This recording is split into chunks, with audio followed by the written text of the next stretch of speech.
Comscore नुसार आता isakal.com आहे देशातील नंबर 1 ची मराठी न्यूज वेबसाईट। प्रत्येक अपडेटसाठी isakal.com ला नक्की भेट द्या।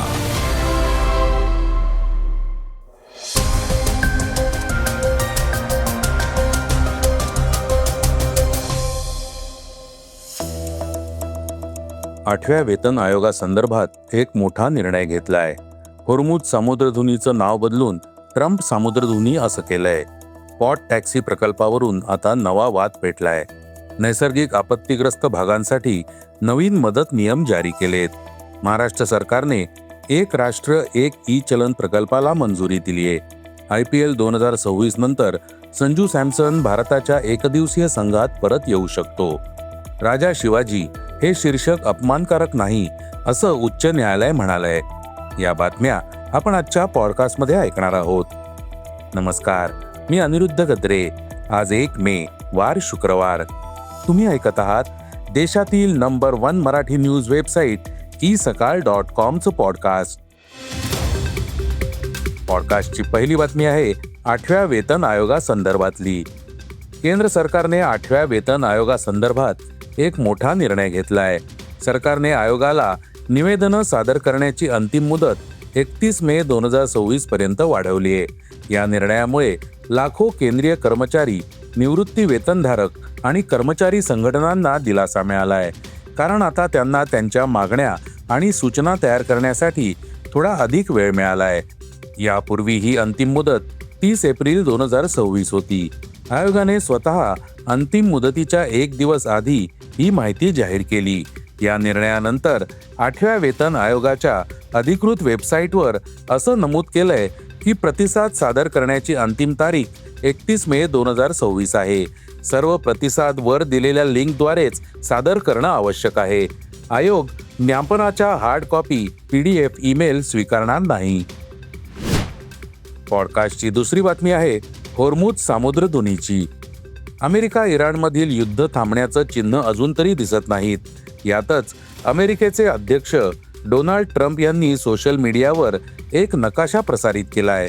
यामध्ये त्यांनी होर्मुझ सामुद्रधुनीचं नाव बदलून ट्रम्प सामुद्रधुनी असं केलंय। इराण विरुद्धची नौदल नाकेबंदी पुढील अनेक महिने सुरू राहू शकते असं सुतोवाच केल्यानंतर ट्रम्प यांनी हा नकाशा त्यांच्या ट्रूथ सोशल या सोशल मीडियावर पोस्ट केला।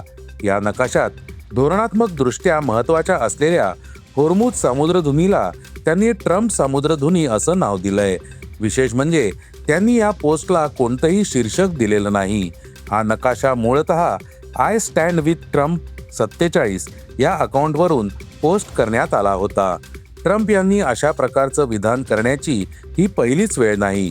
यापूर्वी एका निवेदनात त्यांनी होर्मुझऐवजी ट्रम्प सामुद्रधुनी असा उल्लेख केला होता।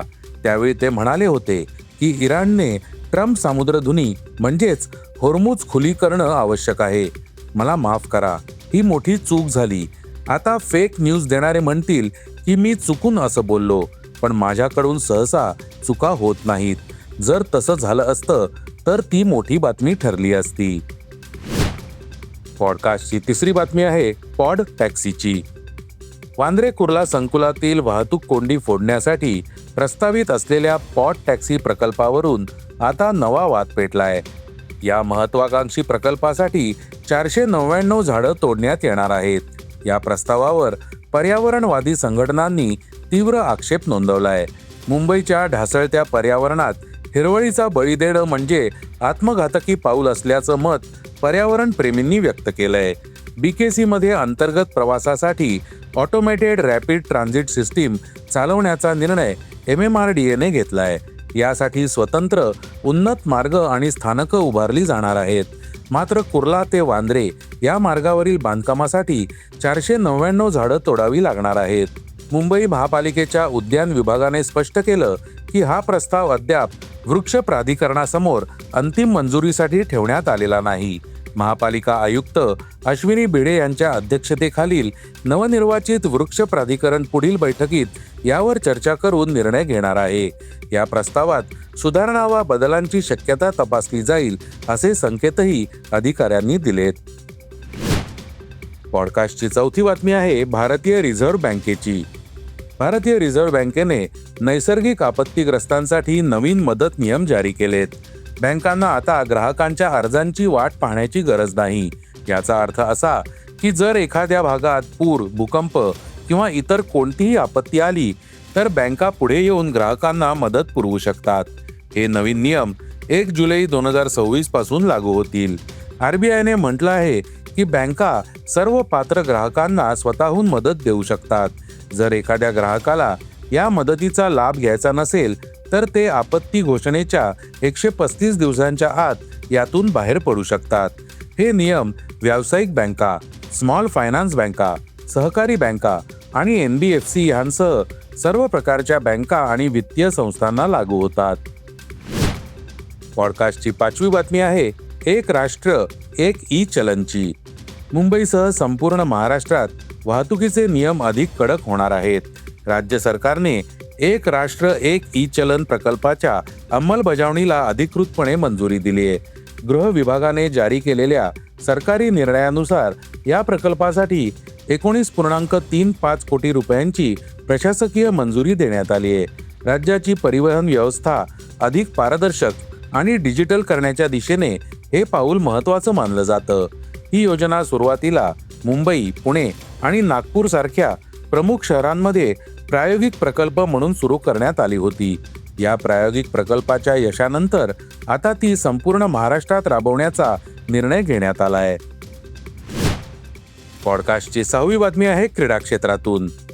एकदिवसीय सामन्यांमध्ये भारतीय संघाचा यष्टिरक्षक कोण होणार यासाठीची लढाई पुन्हा सुरू झाली आहे. यात संजू सॅमसन आणि ऋषभ पंत यांचं पारडं जड असल्याचं म्हटलं जात आहे.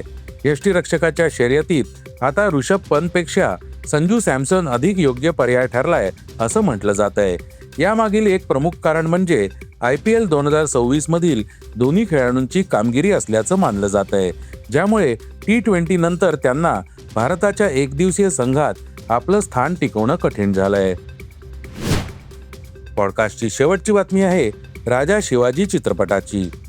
छत्रपती शिवाजी महाराजांवर आधारित राजा शिवाजी हे चित्रपटाचं शीर्षक महाराजांचा अपमान करणारं नाही असं निरीक्षण उच्च न्यायालयाने नोंदवलं आणि चित्रपटाचं प्रदर्शन आणि प्रसारण रोखण्याची मागणी करणारी जनहित याचिका न्यायालयाने फेटाळून लावली.